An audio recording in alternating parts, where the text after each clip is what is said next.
Trust was the foundation of my 3-year relationship with Jessica. That summer day at my parents' lakeside home seemed perfect for our annual family barbecue. Everyone was having a great time until I noticed strange glances and muffled laughter. My younger cousin tugged my sleeve and whispered that there was something on my back. When I reached behind, I found a sign taped to my shirt reading "Will work for food." Jessica was filming the whole thing. I laughed it off, but inside I was crushed. Before I tell you what happened next, drop a comment where you are watching from. Hit that like and subscribe button if you have ever had someone cross a line that made you question everything about your relationship. I met Jessica at a local coffee shop 3 years ago. She had this infectious laugh that would light up the room. I was immediately drawn to her vibrant personality. As an accountant, my life had always been structured and predictable. Jessica brought spontaneity and excitement. She worked as a social media manager, always connected to the latest trends and constantly surrounded by friends who lived for likes and comments. The differences in our personalities were noticeable from the beginning. I preferred quiet evenings and meaningful conversations, while Jessica thrived in social gatherings where she could be the center of attention. Somehow we balanced each other out. At least that is what I thought. In the months leading up to the barbecue incident, our relationship had begun to show signs of strain. I was working longer hours trying to secure a promotion that would help us build a more stable future. Jessica seemed increasingly frustrated with what she called my serious attitude. Her solution was to try to lighten me up with pranks. Small jokes at first, like hiding my keys or setting my phone alarm for 3 in the morning. I never found them particularly funny, but I smiled through them because I loved seeing her laugh. The pranks gradually became more elaborate and public. She once replaced my phone wallpaper with an embarrassing photo of me sleeping and showed it to our friends. Another time, she convinced a waiter at a restaurant to serve me a birthday cake complete with singing, even though my birthday was 4 months away. Each time I expressed my discomfort, but Jessica would dismiss it, saying I needed to loosen up and not be so uptight. Despite these issues, I still believed we had something special. My family had always been important to me, and introducing Jessica to them had been a significant step. My parents owned a beautiful lakeside home where we held an annual summer barbecue. It was a tradition that brought together aunts, uncles, cousins, and close family friends. My parents had built a respected reputation in our community, and these gatherings were a chance to strengthen family bonds. This particular barbecue was especially important to me. My grandfather, who had been ill, was feeling better and would be attending. Several family members from out of state would be there too. I wanted everything to be perfect. The night before, I had a serious talk with Jessica. I can still remember exactly what I said to her. Jessica, tomorrow means a lot to me. My entire family will be there, including people I have not seen in years. Please, just for tomorrow, no pranks, okay? She looked slightly offended. Of course, Artemus. I am not a child.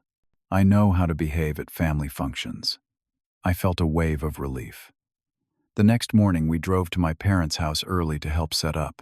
Dad and I worked on getting the grill ready, while Mom and Jessica prepared salads and side dishes in the kitchen. Everything seemed to be going smoothly. The weather was perfect warm, with a gentle breeze coming off the lake. The yard was decorated with string lights and colorful lanterns that would look beautiful once evening came.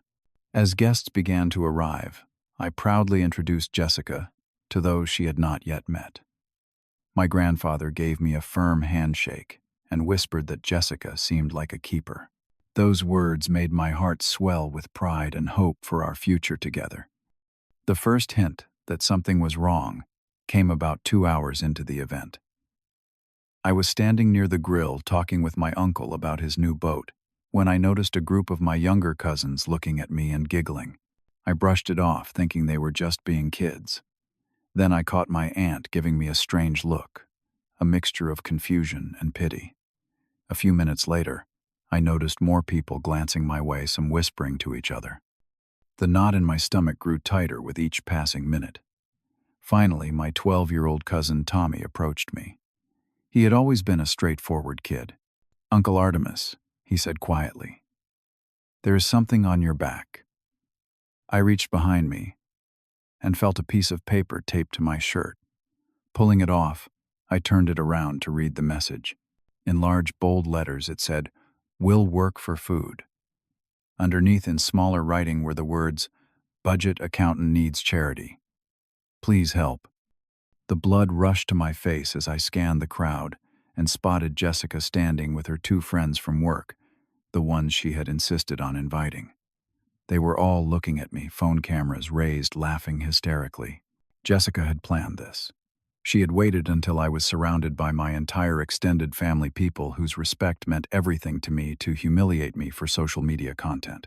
I stood there, the sign crumpled in my hand, trying to process what was happening. How long had it been there? Who had seen it? What were they thinking about me now? For what felt like an eternity, I stood frozen, the sign clutched in my hand. Then mechanically, I forced my lips into what must have been a grotesque approximation of a smile. I walked over to Jessica and her friends, trying to control the trembling in my hands. I managed to say something along the lines of, "Good one, you got me," before walking away toward the house. I needed a moment alone to collect myself. In the bathroom, I splashed cold water on my face and took several deep breaths. I stared at my reflection, seeing not just the humiliation of the moment, but the accumulation of all the times Jessica had dismissed my feelings for the sake of a laugh. When I returned to the party, I tried to act normal. I flipped burgers on the grill, refilled drinks, and made small talk. But inside I felt hollow. The worst part was hearing snippets of conversations as people discussed the prank. "She got him good. Did you see his face?" "I do not know. That seemed kind of mean to me. It is just a joke, lighten up." My father, always perceptive, pulled me aside near the boathouse. "You okay, son?" he asked, his eyes showing genuine concern. "I am fine, Dad. Just a silly prank." I forced a laugh that sounded unconvincing, even to my own ears. "You know," he said slowly, "relationships should lift you up, not make you the butt of jokes." His words hit me hard, but I was not ready to admit there was a problem. I nodded and changed the subject, asking him about the new fishing rod he had been talking about buying. Throughout the rest of the barbecue, Jessica continued to treat the whole thing as hilarious. She showed the video to various groups of guests, laughing and recounting how she had sneaked the sign onto my back while helping me put on sunscreen. Each time I overheard her, the knife in my heart twisted a little deeper. When I tried to pull her aside to talk about it, she immediately became defensive. "Come on, Artemus. It was just a little joke. Everyone thought it was funny." "I do not think it was funny. I told you this day was important to me." She rolled her eyes dramatically. "You are being way too sensitive. This is exactly what I mean about you being no fun anymore. All you care about is work and impressing your family." Before I could respond, one of her friends called her over to take a group photo, and she walked away without a second glance, leaving me standing there with unspoken words burning in my throat. The drive home was painfully silent. Jessica spent the entire time scrolling through her phone, occasionally chuckling at comments on the video she had posted.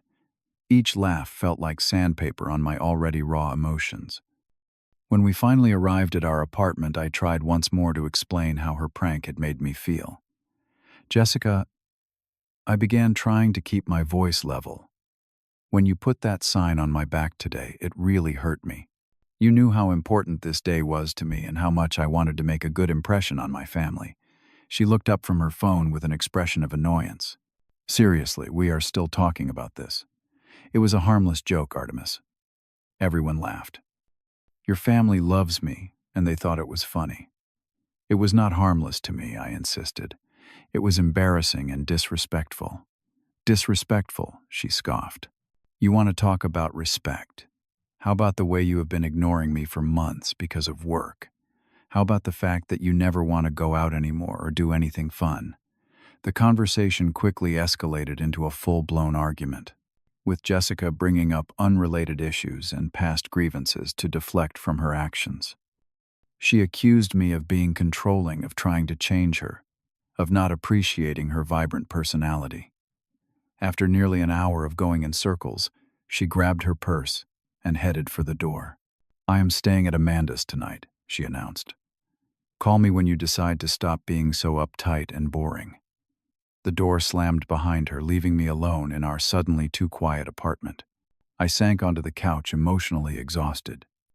I picked up my phone and, against my better judgment, searched for the video. It did not take long to find it on Jessica's Instagram. The caption read, "When your boyfriend is too serious, so you have to remind him to have fun. Hashtag prankmaster, hashtag boyfriend reactions." The video had already garnered hundreds of likes and dozens of comments, most of them laughing at my expense. I scrolled through them, each one feeling like a fresh wound. "Got him. Good girl. His face when he found the sign, 'I am dying.' Does he ever laugh? Seems like a stick in the mud." Then I discovered something worse. This was not the first video Jessica had posted of her pranking me. There were others I had not even known about, moments when she had filmed me without my knowledge or consent. In one, she had recorded me talking in my sleep and added embarrassing captions. In another, she had startled me in the shower, catching my shocked reaction for her followers' entertainment. As I sat there scrolling through this digital record of humiliation, my phone began to ring. It was my mother, checking to make sure we had made it home safely. Her voice was hesitant as she asked if everything was all right between Jessica and me. I gave her a vague answer, not ready to discuss what I myself was still processing. After hanging up, I found myself staring at the framed photos of Jessica and me that decorated our living room. 3 years of memories of building what I thought was a foundation for a future together. But now, looking at them with fresh eyes, I began to see a pattern I had been ignoring. In almost every picture, Jessica was the center of attention, often at my expense. The signs had always been there, but I had been too in love, or perhaps too afraid of being alone to see them. It was nearly 4 in the morning when I finally made a decision. I could not continue living as the punchline to Jessica's jokes. I deserved more respect than that, especially from the person who was supposed to love me most. With a newfound clarity, I began to form a plan. The first rays of dawn were just breaking through the blinds when I picked up my phone. My fingers hovered over the screen momentarily before I made the call to Sunrise Moving Company. The receptionist sounded surprised at the early hour, but confirmed they had a truck available that morning. 8 o'clock, she said, and I agreed, a strange calm settling over me. My next call was to Ryan, my closest friend since college. He answered groggily, but his voice sharpened with concern as I briefly explained the situation. "You can stay with me as long as you need," he said without hesitation. "Do you need help packing?" I glanced around our apartment, at all the items that represented our shared life. "Yes," I admitted. "That would be great." While waiting for Ryan, I began the methodical process of sorting through my belongings. Clothes in the closet separated into mine and Jessica's.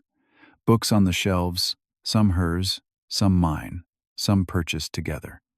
Kitchen items, furniture, electronics.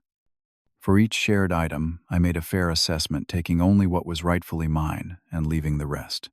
I found myself oddly detached as I packed my life into boxes, as if watching someone else go through the motions. There was pain, certainly, but also a growing sense of liberation. For the first time in years, I was making a decision solely for my own well-being. Ryan arrived with coffee and empty boxes. He worked alongside me without pressing for details, though I could see the questions in his eyes. Eventually, as we dismantled my desk, I told him everything, the words pouring out like water through a broken dam. The constant pranks, the dismissal of my feelings, the public humiliation, the pattern of disrespect that had become our relationship dynamic. "She treats you like a prop, not a partner," Ryan said simply when I had finished. I nodded, the truth of his words resonating deeply. By 7:30, most of my possessions were packed. I sat down at the kitchen counter and wrote Jessica a letter. It was not angry or accusatory, just honest. I explained that I could no longer remain in a relationship where my feelings were consistently invalidated and my boundaries ignored. I acknowledged my own failings and expressed gratitude for the good times we had shared. I informed her that I had transferred my portion of the rent for the remainder of our lease term into our joint account and provided my new contact information for any necessary communications about shared responsibilities. The letter felt final as I placed it in an envelope and propped it against the coffee maker where she would be sure to find it. It represented not just the end of our relationship, but a new beginning. For me, a life where my self-respect was non-negotiable. The moving truck arrived precisely at 8. The driver and his assistant were efficient, loading my boxes and furniture into the truck with professional speed. Ryan and I carried the last few items while the movers secured everything. Our next-door neighbor, Mrs. Patterson, stepped out to investigate the commotion. Moving out, she asked, surprise evident in her voice. "Yes, I am," I replied simply. She glanced at the boxes labeled Artemus and seemed to understand. "Such a nice young man," she murmured, patting my arm before returning to her apartment. As we were doing a final walkthrough of the apartment, my phone buzzed with a text from Jessica. "Be home in 20. We need to talk." I felt a momentary panic. Part of me had hoped to be gone before she returned, avoiding a confrontation that would test my resolve. But another part knew this was better. A clean break, face to face. "The guys and I will wait in the truck," Ryan offered, sensing my unease. "Take your time." I nodded gratefully and returned to the empty living room. It looked larger without my things, as if the space itself was breathing easier. I ran my fingers along the back of the couch where we had spent countless evenings watching movies, talking about our days, planning a future that would now never come to pass. 10 minutes later, I heard her key in the lock. Taking a deep breath, I steeled myself for what was to come. Jessica froze in the doorway, her eyes widening as she took in the scene, the moving truck visible through the window, the half-empty bookshelves, the spaces where my things had been. Her gaze finally landed on me, standing in the center of the room with my keys in hand.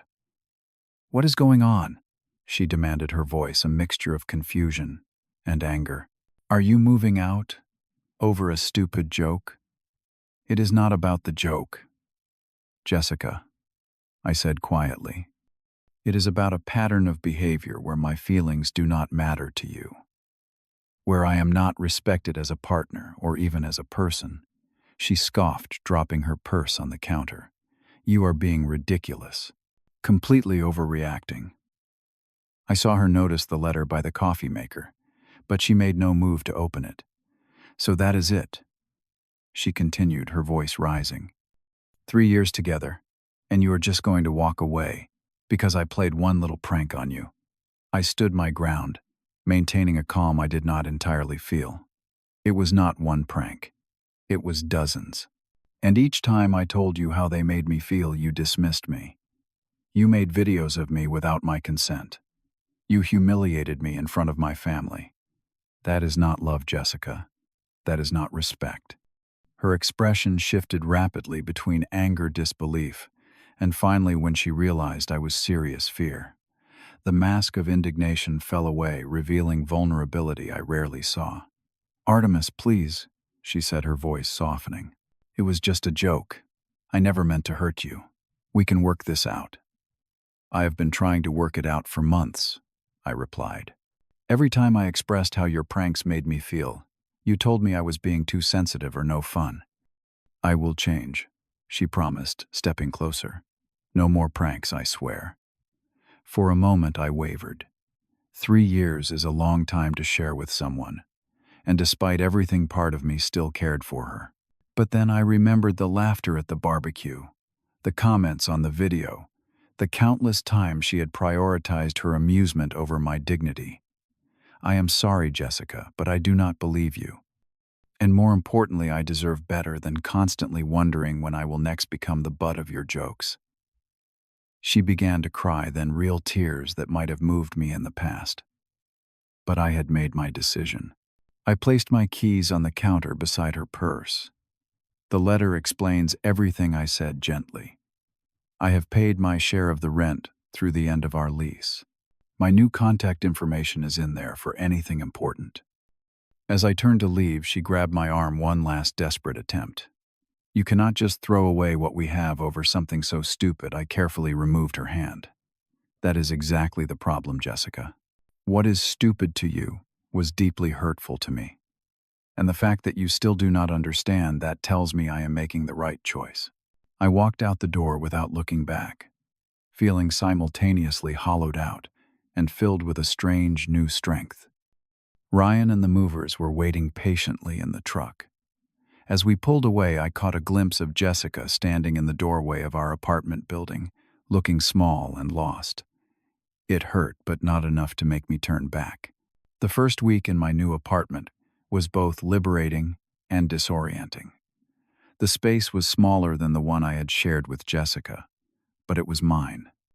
No one would judge my decorating choices, comment on my schedule, or use my vulnerabilities as material for social media. The silence, once deafening, gradually became comforting. Jessica called and texted constantly for the first few days. Her messages ranged from angry accusations to tearful pleas for reconciliation. I responded only to practical matters regarding our separation, maintaining the boundaries I had finally established. When she showed up unannounced at Ryan's place where I was staying temporarily, I spoke with her briefly in the lobby, reiterating my decision calmly but firmly. She left in tears, but I remained resolute. My parents called to check on me after learning of our breakup. They were supportive without being intrusive, offering help if I needed it, but respecting my need for space to process everything. My father, in his quiet way, simply said, "Proud of you, son." That meant more to me than he could know. The most unexpected support came from my coworkers. Though I had mentioned the breakup only in passing, my team rallied around me. They invited me to after-work gatherings I had previously declined in favor of rushing home to Jessica. My boss, noticing my increased focus and longer hours, pulled me aside to make sure I was not burying myself in work to avoid dealing with emotions. It was a kindness I had not anticipated. About 2 weeks after the move, Jessica's prank video began to backfire on her. Friends of mine who had seen it reached out to ask what had really happened. When they learned about our breakup and its causes, many expressed their support for my decision. Even some of Jessica's friends contacted me privately to apologize for their role in the pranks.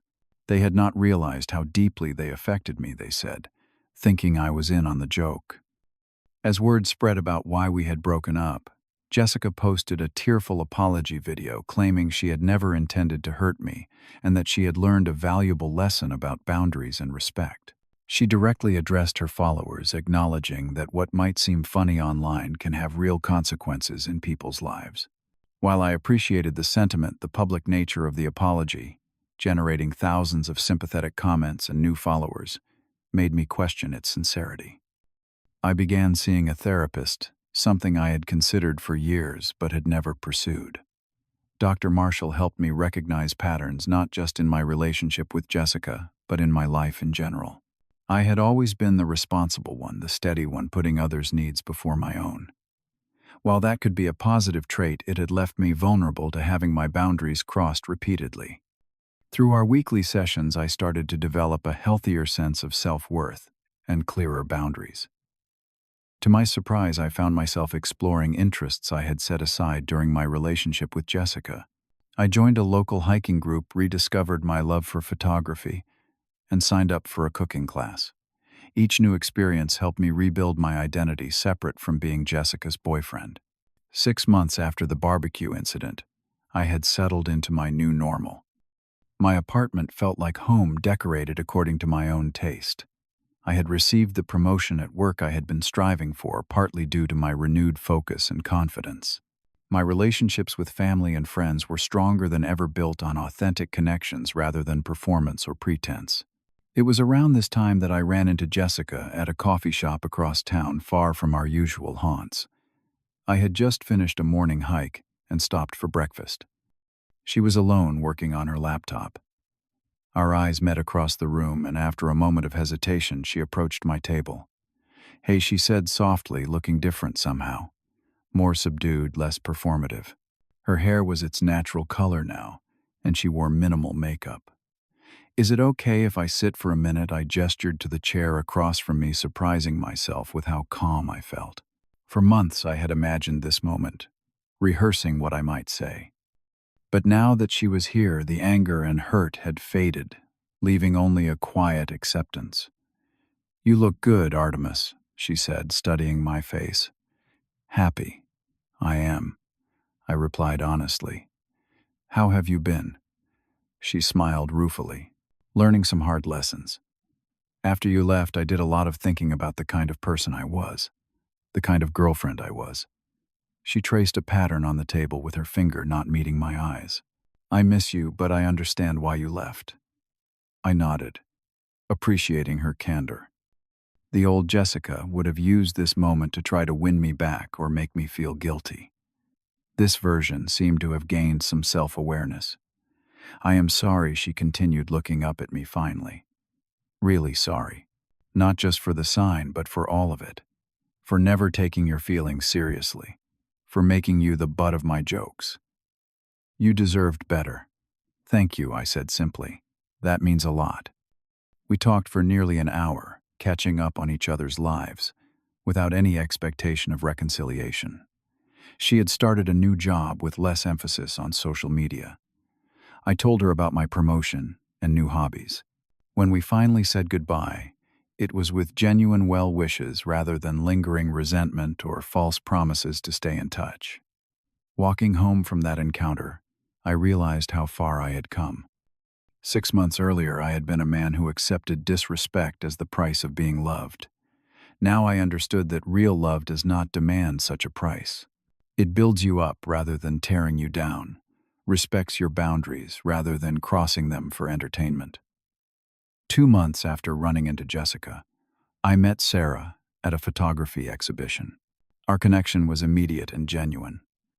On our third date, when I shared the story of my previous relationship, she listened without judgment.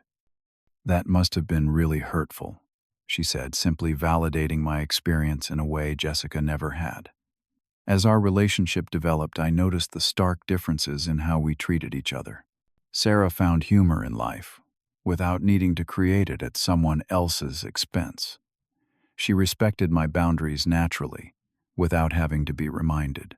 When conflicts arose, as they inevitably do, we discussed them openly, each of us making an effort to understand the other's perspective. It was a revelation to be with someone who saw me as a partner rather than a prop. Looking back now, I can see that the barbecue incident was not the cause of our breakup, but the catalyst that forced me to recognize a truth I had been avoiding. A relationship without mutual respect is not a relationship worth having.